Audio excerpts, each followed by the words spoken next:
రోజున అజ్ఞాతం వీడాను అన్నది అది అసందర్భం అండి.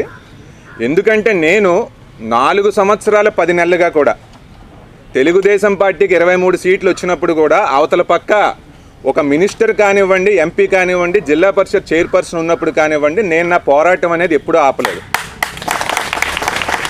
ఈ రోజున ఓకే, ప్రెస్లో ఏవో కొన్ని స్టేట్మెంట్స్ వచ్చాయి. దానివల్ల నేను కానివ్వండి, కాన్స్టిట్యుయెన్సీలో కానివ్వండి, కొంత డిస్టర్బెన్స్ జరిగిన మాట వాస్తవం.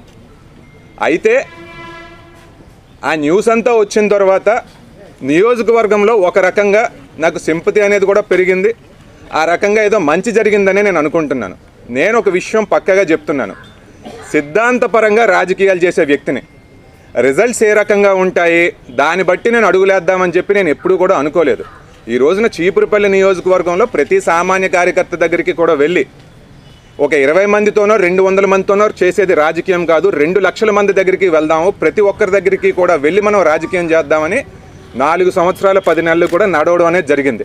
మరి ఈ రోజున టీవీల్లో వచ్చిన రిపోర్ట్స్ చూసి సామాన్య ప్రజలు కూడా అయ్యో నాగార్జునకి రాకపోతే ఎట్లాగన్న మాట వచ్చిందంటే నేను 4 సంవత్సరాల 10 నెలల్లో కూడా చేసిందంతా కరెక్టే అని చెప్పి నేను అనుకుంటున్నాను. కాబట్టి ఏదైతే ఉందో పార్టీ చూసుకుంటుందంతా, నేను చేయాల్సిన పని తూచా తప్పకుండా చేస్తానని చెప్పి ఈ సందర్భంగా తెలియజేస్తాను. వచ్చిన కన్ఫ్యూజన్ పైన పార్టీ అనేక రకాలుగా ఆలోచిస్తూ ఉంటుందండి. పార్టీ ఏంటంటే ఇప్పుడు అదితి గారికి టికెట్ డిక్లేర్ చేశారు, కొండ్రు మురళి గారికి డిక్లేర్ చేశారు. అలాగే ఏంటంటే ఒక 100 టికెట్ల వరకు మనం డిక్లేర్ చేసుకున్నాం. ఆ రకంగా ఏదైనా అఫీషియల్ అనౌన్స్మెంట్ అనేది త్వరలో వస్తుంది. పార్టీ నాకు చెప్పింది ఏంటంటే వెళ్ళి పని చేసుకోమని చెప్పడం జరిగింది.